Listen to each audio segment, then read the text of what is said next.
छत्तीसगढ़ के बर्खास्त बीएड शिक्षकों के जीवन में लौटी खुशियां। 2600 से अधिक युवाओं के भविष्य को सुरक्षित करने का ऐतिहासिक निर्णय। शिक्षकों ने कहा, मुख्यमंत्री ने निभाई मुखिया की भूमिका, सुशासन और संवेदनशीलता का दिया उदाहरण।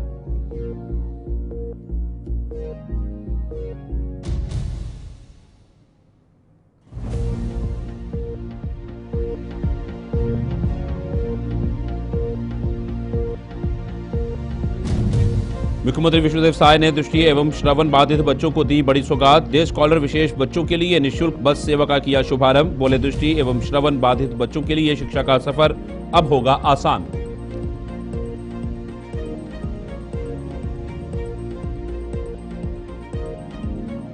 सीएम विष्णुदेव साय से मिला नक्सल हिंसा पीड़ितों का प्रतिनिधिमंडल। नक्सल हिंसा पीड़ित ने नक्सल उन्मूलन अभियान को मजबूती से आगे बढ़ाने का किया अनुरोध। सीएम बोले, बस्तर को नक्सलवाद से पूर्णतः मुक्त कराने के लिए सरकार पूरी तरह प्रतिबद्ध।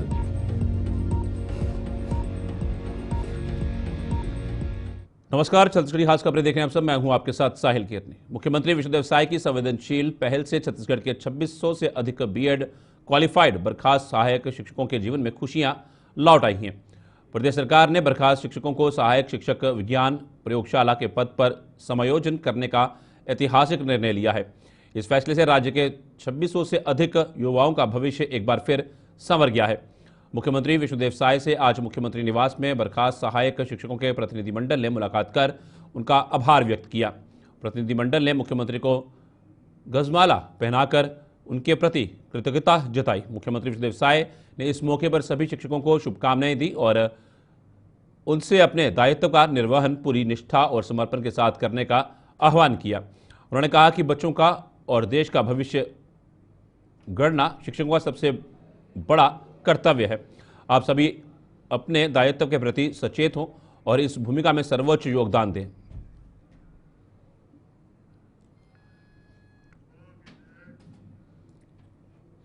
मुख्यमंत्री विष्णुदेव साय ने आज अपने निवास परिसर से दृष्टि एवं श्रवण बाधित बच्चों को एक बड़ी सौगात देते हुए 2 विशेष बसों को हरी झंडी दिखाकर रवाना किया। ये बसें रायपुर और बिलासपुर स्थित शासकीय दृष्टि एवं श्रवण बाधित विद्यालयों में अध्ययनरत डे स्कॉलर बच्चों को प्रतिदिन निःशुल्क घर से स्कूल और स्कूल से घर तक पहुंचाएंगी। मुख्यमंत्री साय ने कहा कि ये सुविधा विशेष बच्चों के लिए न केवल सुगम और सुरक्षित आवागमन सुनिश्चित करेंगी, बल्कि उनके आत्मविश्वास, शिक्षा की निरंतरता और सामाजिक समावेश को भी मजबूती प्रदान करेगी। उन्होंने कहा कि यह पहल उन माता पिता के लिए भी राहत लेकर आएगी जो अपने बच्चों की दैनिक आवाजाही को लेकर चिंतित रहते हैं, विशेष रूप से जब दोनों अभिभावक कार्यरत हों। मुख्यमंत्री ने कहा कि राज्य सरकार का संकल्प है कि हर विशेष आवश्यकता वाले बच्चे तक पहुंच जाएं और उन्हें एक बेहतर जीवन देने के लिए भी सभी आवश्यक सुविधाएं सुनिश्चित की जाएं।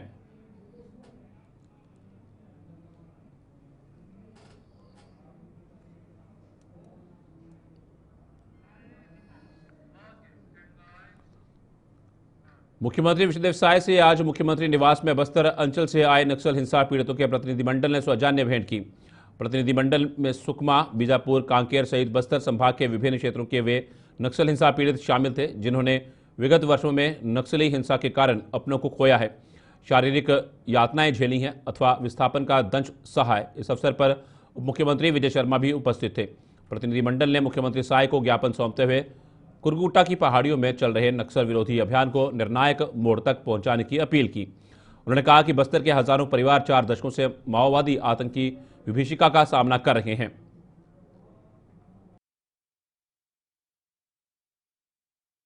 सुकमा, बीजापुर और कांकेर क्षेत्र से जो नक्सल पीड़ित हैं, जिन्होंने नक्सलियों के कारण किसी ने अपनी आँख खो दी, किसी ने पैर खो दिया, कोई अपाहिज हो गए, ऐसे सभी मिलके आज यहाँ पर मुलाकात करने आए हैं और एक आवेदन लगाए हैं और आवेदन में आग्रह किए हैं कि अभी जो कर्रेगुट्टा पहाड़ी में जो छत्तीसगढ़ और तेलंगाना के बॉर्डर में है, उसमें जो नक्सल ऑपरेशन चल रहा है उसको जारी रखने के लिए आवेदन लगा रहे हैं।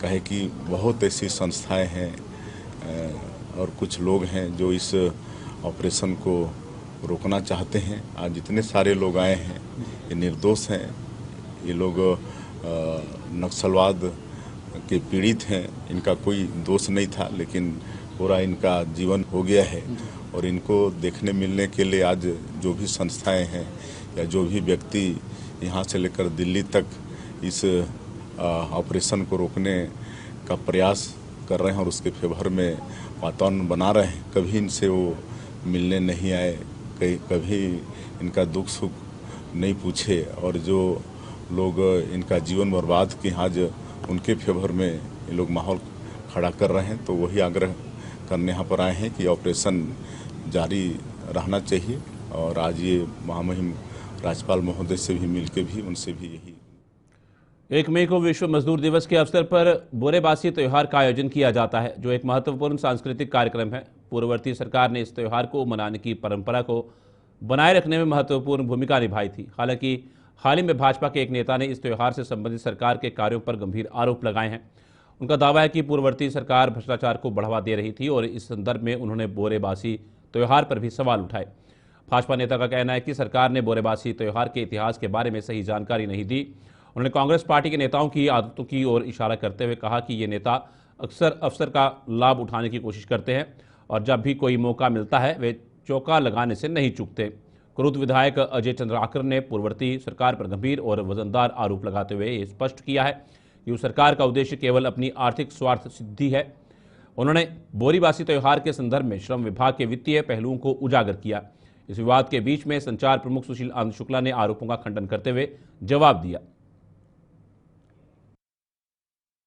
इससे पहले बोरीबासी दिवस के लिए कितना पैसा अलॉट किया था, कितनी बार मनाए थे, इसकी जांच होनी चाहिए।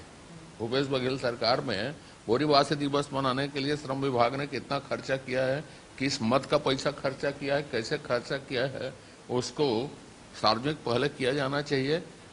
मई दिवस कब से मनाया जा रहा है इसका इतिहास उसको मालूम नहीं है। ये नया काम कांग्रेस ने जो शुरू किया था वो सिर्फ पैसा खाने के लिए किया था, भ्रष्टाचार करने के लिए किया था। जब कांग्रेस की सरकार थी तब मुख्यमंत्री श्री भूपेश बघेल ने कांग्रेस की संस्कृति, आचार विचार, व्यवहार, खान पान सभी को प्रोत्साहित करने के लिए काम किया। सरकार स्तर पर योजनाएं बनाई गई। निश्चित तौर पर बोरेबासी छत्तीसगढ़ का पारंपरिक भोजन है। विशेष तौर पे जो हमारे किसान भाई हैं, मजदूर भाई हैं और ग्रामीण अंचल के लोग बोरेबासी को गर्मी के दिनों में और लगभग साल भर से खाते हैं और इसका तमाम तरीके का साइंटिफिक फायदा भी सामने आया है। अब ये बोरेबासी खाना छत्तीसगढ़ियों के लिए गौरव का विषय था। भूपेश बघेल जी ने मजदूर दिवस के दिन श्रम का सम्मान करने के उद्देश्य से बोरेबासी का आयोजन करवाया और बेहद ही सुखद था कि राज्य का मजदूर से लेकर चीफ सेक्रेटरी तक ने बोरेबासी बैठ के खाया और आज सम्मान से लोग बोरेबासी खाते हैं। बोरेबासी के लोग सेल्फी पोस्ट करते हैं। भारतीय जनता पार्टी की इसमें पीड़ा हो रही है। दरअसल भारतीय जनता पार्टी खुद कुछ नहीं करना चाहती। यदि किसी ने किया है तो उसके योगदान को भुलाने के लिए तमाम तरीके के आरोप प्रत्यारोप करना, भ्रष्टाचार के आरोप लगा रहे हैं। भाई सरकार आपके पास है, हम क्या सबूत देंगे, हम क्या उसमें हिसाब देंगे? आपके पास सरकार है, आप उस जो कुछ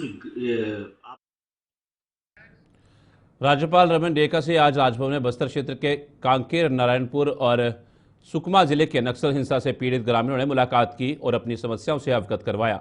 राज्यपाल डेका ने नक्सल पीड़ितों को हर संभव मदद देने की बात कही।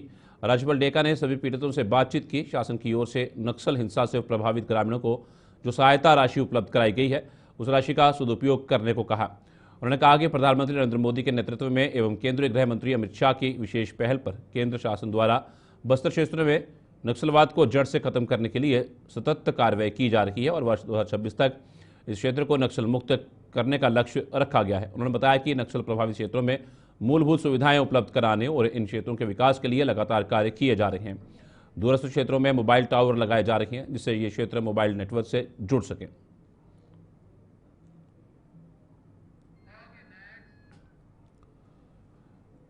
प्रदेश में बोरेबासी को लेकर सियासत का एक नया दौर शुरू हो गया है, जिसे परिणाम स्वरूप राजनीतिक दलों के बीच तीखी बहस और विचार विमर्श की स्थिति उत्पन्न हो चुकी है। उप मुख्यमंत्री अरुण साव ने सभी नागरिकों को श्रमिक दिवस की हार्दिक शुभकामनाएं देते हुए विशेष रूप से बोरेबासी दिवस के अवसर पर अपने विचार रखे। वहीं पूर्व पीसीसी चीफ धनेंद्र साहू का हाल ही में इस विषय में बयान सामने आया है, जिसमें उन्होंने छत्तीसगढ़ की संस्कृति में बोरेबासी के महत्व पर प्रकाश डाला है। उन्होंने स्पष्ट रूप से कहा कि बोरेबासी जो कि हमारी श्रमिक वर्ग के बीच एक अत्यंत लोकप्रिय आहार है, हमारी सांस्कृतिक विरासत का एक अभिन्न अंग है। इस संदर्भ में साहू ने यह भी उल्लेख किया कि अपनी संस्कृति को आगे बढ़ाना केवल हमारी जिम्मेदारी ही नहीं, बल्कि हमें इसकी अहमियत को समझते हुए इसे बढ़ावा देने भी चाहिए।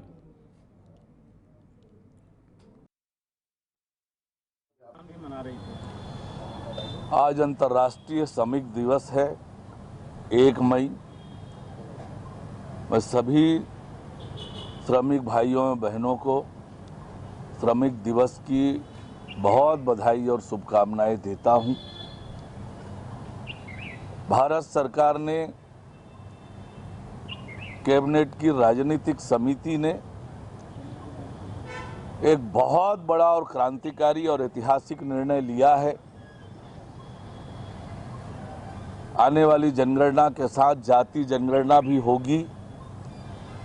ये बड़ा और क्रांतिकारी निर्णय प्रधानमंत्री माननीय नरेंद्र मोदी जी के नेतृत्व में भारत सरकार ने लिया है। बोरीबासी हमारे छत्तीसगढ़ के जो परंपराएं हैं, खान पान के जो व्यंजन है, और उसमें हमें विरासत में धरोहर के रूप में ये बोरीबासी भी एक अच्छे उत्कृष्ट पौष्टिक भोजन के रूप में हमारे छत्तीसगढ़ वासियों को प्राप्त हुआ है और जिस पर हम लोगों को गर्व है। और आज श्रमिक दिवस के अवसर पर विशेषकर श्रमिक लोग का ही यह एक आहार प्रमुख। केंद्र सरकार के जाति जनगणना कराने के निर्णय के बाद सब क्रेडिट लेने में जुटी हैं। इसी क्रम में पीसीसी चीफ दीपक बैज ने कहा कि मैं विशेष धन्यवाद देता हूं हमारे नेता राहुल गांधी को, जो देश के हित में लगातार इस महत्वपूर्ण मुद्दे को उठाते रहे हैं। जातिगत जनगणना न केवल आवश्यक है, बल्कि ये हमारे समाज के लिए विभिन्न वर्गों, विशेष रूप से ओबीसी, आदिवासी और अनुसूचित जातियों के वास्तविक जातिगत समीकरण को उजागर करने में मदद करेगा। यह जनगणना समाज में सच्चाइयों को सामने लाने का एक महत्वपूर्ण माध्यम है। कहीं ना कहीं ये भी स्पष्ट होता है कि सरकार, विशेषकर केंद्र सरकार द्वारा जातिगत जनगणना कराने का जो निर्णय लिया गया है, वे कांग्रेस पार्टी की एक महत्वपूर्ण जीत है और ये हमारे नेता राहुल गांधी की अथक मेहनत और दृढ़ संकल्प का परिणाम भी है।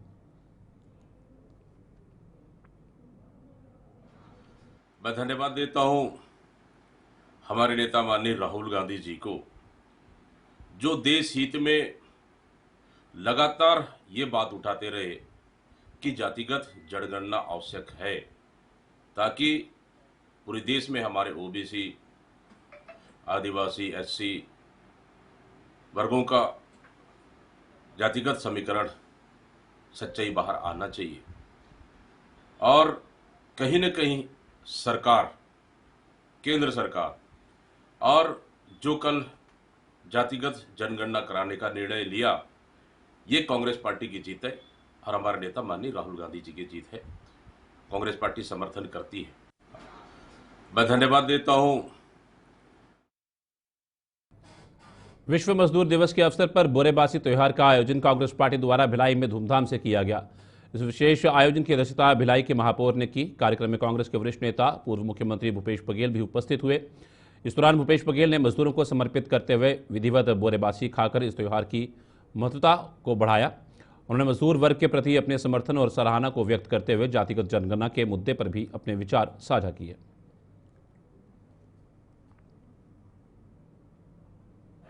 आज मजदूर दिवस है। सभी मजदूर भाइयों को बहुत बहुत बधाई, शुभकामना मजदूर दिवस की। हमारी छत्तीसगढ़ में भी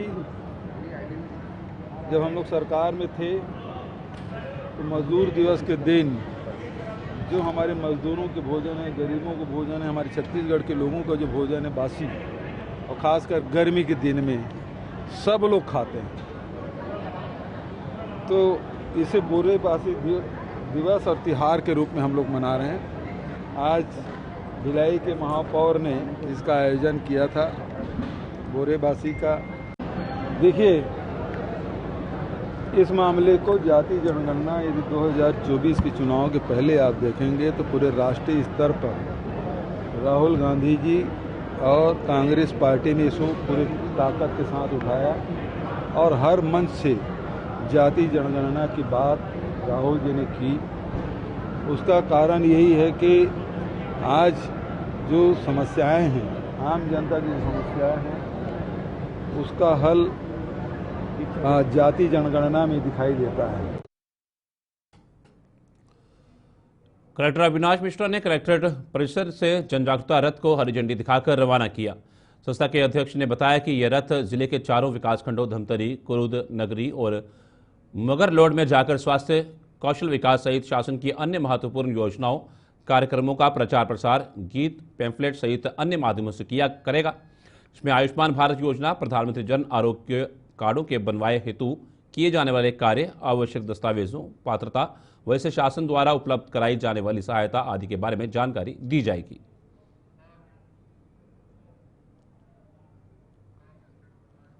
धमतरी पुलिस अधीक्षक के निर्देशन में गठित विशेष संयुक्त टीम द्वारा थाना बखारा क्षेत्र सहित जिले में हुई 3 जगहों की चोरी का खुलासा हुआ। जिला धमतरी क्षेत्र अंतर्गत देहात क्षेत्रों के सूने मकानों में दिन में हुई चोरियों का खुलासा किया गया।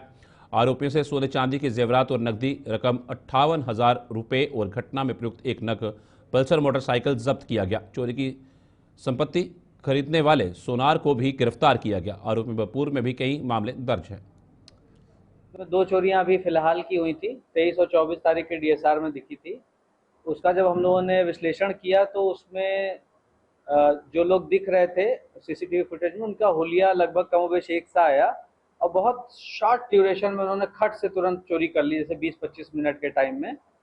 तो रेकी भी उनके द्वारा की गई पर्याप्त, मोटर बाइक भी कई जगह इनकी दिखाई दी हमें। तो कबीरधाम जिला में आपराधिक गतिविधियों पर प्रभावी अंकुश लगाने और जिले में कानून व्यवस्था को और अधिक मजबूत बनाने के उद्देश्य से पुलिस द्वारा बुधवार तड़के एक बड़ा और योजनाबद्ध अभियान चलाया गया। इस विशेष ऑपरेशन में कबीरधाम के 10 थानों से चयनित कुल 150 पुलिस अधिकारी व जवानों को तैनात किया गया। अभियान की शुरुआत रात 3 बजे कर दी गई, जिससे किसी भी असामाजिक तत्व को पुलिस की कार्रवाई की पूर्व सूचना न मिल सके। गश्त के दौरान कवर्धा शहर के सभी प्रमुख इलाकों, गली मोहल्लों, स्लम क्षेत्रों, होटल, ढाबों, किराए के मकानों और अन्य संवेदनशील स्थानों पर बारीकी से तलाशी ली गई। पुलिस दलों ने घर घर दस्तक देकर किराएदारों, बाहरी व्यक्तियों और बिना पहचान के रह रहे लोगों की गहन जांच की। इस कार्रवाई में अब तक 40 से अधिक ऐसे संदिग्ध व्यक्तियों की पहचान की गई है जो बिना किसी वैध दस्तावेजों के रह रहे थे या जिनकी पहचान स्पष्ट नहीं हो पा रही थी। इन सभी को पूछताछ हेतु थाने ले जाया गया तथा उनके दस्तावेजों और गतिविधियों की जांच की जा रही है। देखिए क्या है, हमारे द्वारा लगातार ये सतत प्रक्रिया के तहत संदिग्ध लोगों की चेकिंग अभियान जारी है। इसके तहत हम लोगों ने पहले भी बहुत सारे संदिग्धों को इस जिले से बाहर भी किया है और उनसे पूछताछ की गई है। अभी ऐसा पता चला था कि कुछ लोगों ने, जो मकान मालिक हैं, अपने किराएदारों की सब जानकारी हमें नहीं दी है। वो एक मकान मालिक के यहाँ करीब 20 लोग, एक के यहाँ 10 लोग, ऐसे कई जो बड़े बड़े किराएदार लोग रखे हुए थे, उनको आज मेरे एडिशनल एसपी साहब पुष्पेंद्र बघेल और डीएसपी। पुलिस में खबरों का सिलसिला चलता रहेगा। फिलहाल छत्तीसगढ़ी खास खबर में इतना ही। दीजिए इजाजत, नमस्कार।